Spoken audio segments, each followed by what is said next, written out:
Jonah Fetch, your boy. So, number one, shout out to the Falcons. I still got a little love, even though, I told y'all this year my team is the Pittsburgh Steelers because they got Justin Fields because Chicago did them wrong and Atlanta did them wrong. And Atlanta ought to really be ashamed of themselves because now you got what I asked for a while ago. You got Arthur Smith, the former coach of the Atlanta Falcons, who is the offensive coordinator for Justin Fields in Pittsburgh. No reason whatsoever to do that. Because when you give up Christian McCaffrey, you're basically saying we're not going to win, right?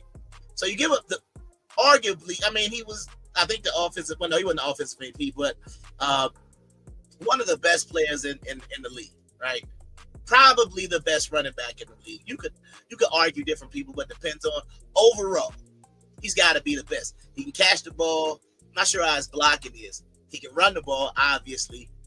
He's good in space. He's good in between the tackles.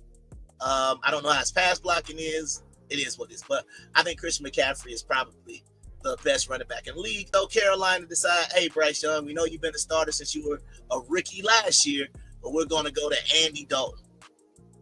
I don't know what this says. I don't know if they're giving up on Bryce Young, but I think it's early. I honestly think it was too early to start him anyway.